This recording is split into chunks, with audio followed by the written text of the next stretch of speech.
patuloy na tinutugis ang 8 iba pang akusado kaugnay sa questionable na road dike project sa Nauhan Oriental, Mindoro. Kabilang si dating Congressman Saldico. Kahapon, pinasok ng mga otoridad ang bahay ni Ko sa Pasig City. May unang balita, si Marisol Abduraman.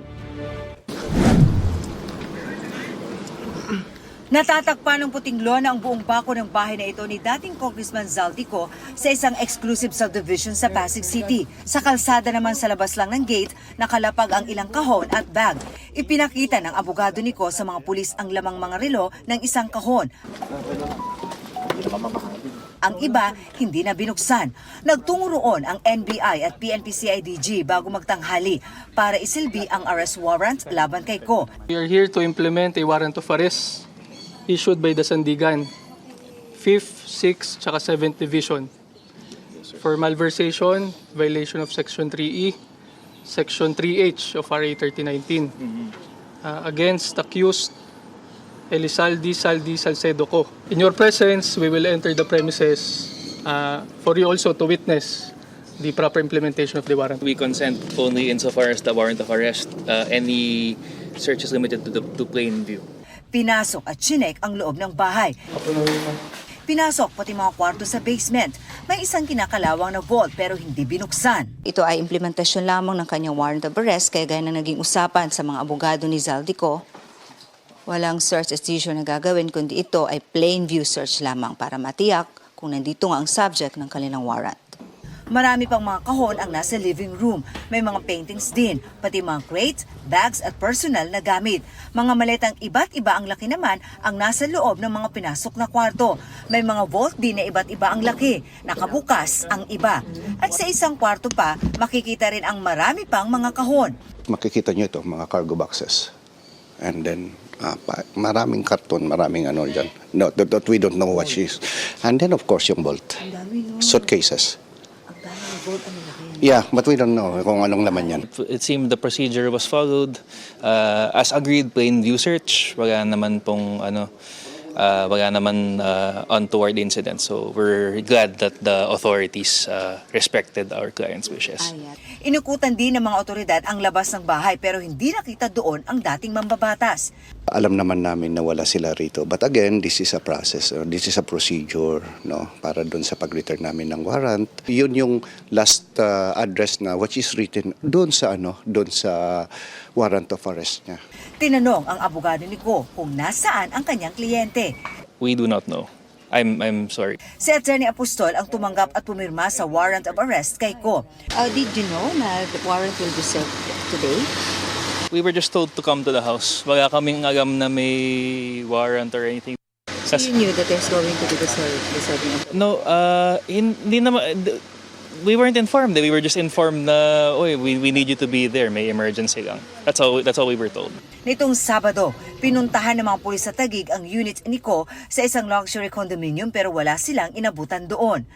Noong Biyernes, inilabas ng Sandigan Bayan 5th, 6th at 7th Division ang warrant of arrest laban kay Ko at 15 iba pa. Kaugnay sa umano'y substandard na 289 million peso road dike projects sa Nauhan Oriental, Mindoro.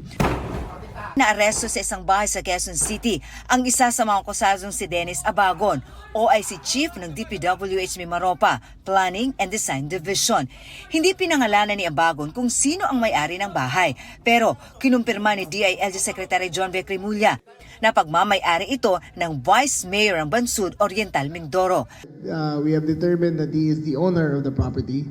Ang didetermine namin kung ano ang nature ng kanyang stay sa lugar na yan. Kung he was renting or he was being hidden. Sa panayam ng GMA Integrated News kay Bansod Oriental Mindoro Vice Mayor Alma Merano, inamin niyang siya ang may-ari ng bahay kung saan natunton at naaresto si Abagon. Pero anya, pinapaupahan lang niya ang bahay at walang ugnayan kay Abagon. Nakipagtulungan pa raw siya sa NBI para maaresto si Abagon at nagbigay pahintulot na pasukin ang bahay. Kasama ni Abagon, iniharap sa Sandigan ang 7 pang naaresto at sumukong mga opisyal at dating opisyal ng DPWH. Sina dating DPWH Mimaropa Regional Director Gerald Pacanan, mga assistant at regional director na sina Jean Ryan Altea at Ruben Santos, mga division chief na sina Dominic Serrano at Juliet Calvo, project engineer na si Felizardo Casuno at accountant na si Lerma Caico. Una silang iniharap sa Sandigan Bayan 5th Division para sa kasong paglabag sa Anti-Graft and Corrupt Practices Act Section 3E, isang bailable offense. Pero non-bailable ang kaso nilang malversation of public funds sa Sandigan Bayan 6th Division dahil sa higit 8.8 million pesos ang di umano'y ninakaw na pondo ng gobyerno. Hindi kasama sa kasong malversation si Calvo, kaya tanging siya lang ang nakapagpiyansa ng 90,000 pesos at nakauwi matapos iharap sa korte. Pinasok sa Quezon City Jail Facility sina Abagon, Pakanan, Casuno, Serrano, Santos at Altea. Sumailalim sila sa pagkuha ng mugshots at personal nilang impormasyon at medical check-up. Sabi ni Remulla, sama-sama sa isang kulungan ang 6 at walang special treatment. Wala ho kami binibuksan na special wing. So kung saan yung mga general population ng Quezon City inmates, doon rin sila nakatira ngayon. Opo, pare-pareho lang po ng kanilang tasking. Pagkain ho nila, pare-pareho. Hindi pa handa ang kulungan para sa mga babae sa QC Jail, kaya si Caico ay ididetine sa female dormitory sa loob ng Camp Karingal. 8 akusado ang hinahanap pa kabilang si Zaldico. Isang at-large na yung mastermind nila lahat, si Zaldico. We are waiting for the court's action on cancellation of his passport. And then yung red notice is in effect. So, baka mahanap na natin anytime soon. Big fish are coming soon. We should expect the Discayas, the senators, the congressman, within the next 5 weeks ay sunod-sunod silang makukulong na. Sa impormasyon ng DILG at PNP, sa New Zealand ang last known location ni Aderma Angeline Alcazar, ang president at chairperson ng board of director ng SunWest. Nasa New York naman daw si Cesar Buenaventura, ang treasurer ng SunWest. Sinasabi na sa Jordan naman si Montrexis Tamayo ng DPWH. Ayon sa DILG, 3 sa mga akusadong nasa abroad ang nagpahayag sa pamamagitan ng kanilang mga abogado na sila'y susuko.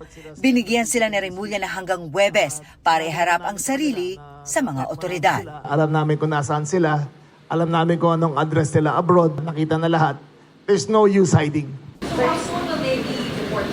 Hopefully within this week. Ito ang unang balita. Marisol Abduraman para sa GMA Integrated News. Igan, mauna ka sa mga balita, mag-subscribe na sa GMA Integrated News sa YouTube para sa iba't ibang ulat sa ating bansa.